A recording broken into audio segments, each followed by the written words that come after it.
Hello and welcome. If you've ever been curious about Sudoku but weren't quite sure where to begin, you're in the right place. In the next 3 minutes, I'll walk you through the basics on how to solve a Sudoku puzzle, even if you've never tried one before. It's easier than you think and a wonderful way to keep your mind active and sharp. Sudoku is a puzzle made up of a 9x9 grid, as you can see here, and that's 81 squares in total. The big grid is divided into 9 smaller boxes, highlighted by these bold lines, and each of these boxes, as you can see, is 3x3. Your goal is to fill in these empty squares with the numbers from 1 to 9. But here's a catch. You cannot repeat the same number in any row, any column, or any of the 3 boxes. A row being a horizontal row, column being a vertical column, and box being one of these 3x3 boxes.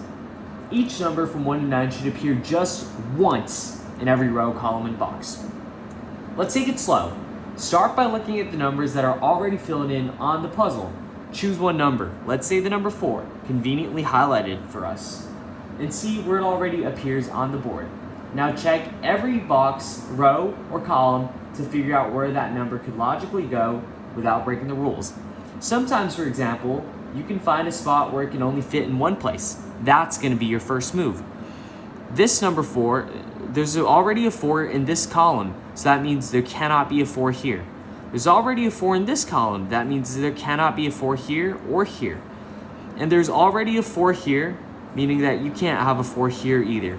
So now the only place where you can put a 4 in this box is going to be right here, just like so. And as you go along, you might reach a point where it's not obvious what number belongs in what square. And that's perfectly normal. When that happens, you can lightly jot down all the possible numbers that could go into that space. Let's take the number 8, for example. You have a number 8 here in this column, so you cannot have an 8 here or here. And you have a number 8 right here, so you can't have another number 8 in this column, so you can't have an 8 here. But now, there are 2 possible places where the number 8 could go in this middle 3x3 box. So what you do is you put little 8s here, and these are what you call pencil marks. So as you fill the puzzle in, let's say you figure out that maybe there's an 8 in this row or this row, you'll be able to cancel out 1, and you'll be able to put a proper 8 in the other one. One helpful strategy is to focus on one 3x3 box at a time. Each little box should contain the numbers 1 through 9 without repeats. Take your time and look for numbers that are missing in the box, and use nearby rows and columns to see where they might go. Bit by bit, you'll see the puzzle start to come together. That tip, to be honest, also applies to individual rows and columns. This column, for example, only has 2 empty boxes. We can simply figure out what numbers are missing, and odds are we can just finish filling in this row. We have the number 1, 2, 3, missing a 4, 5, and missing a 6. So now since there's a 6 here, you can't have a 6 in this 3x3 box. So this has got to be a 6, and this has got to be a 4, just like that. And this is all you need to get started on a Sudoku. Sudoku can be a calming, enjoyable way to exercise your brain on a quiet afternoon.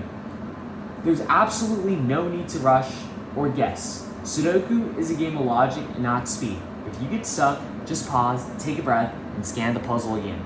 Often, the next step becomes clear with fresher eyes. And with a little bit of practice, you'll find yourself getting better and more confident. So go ahead, give it a try. You got this.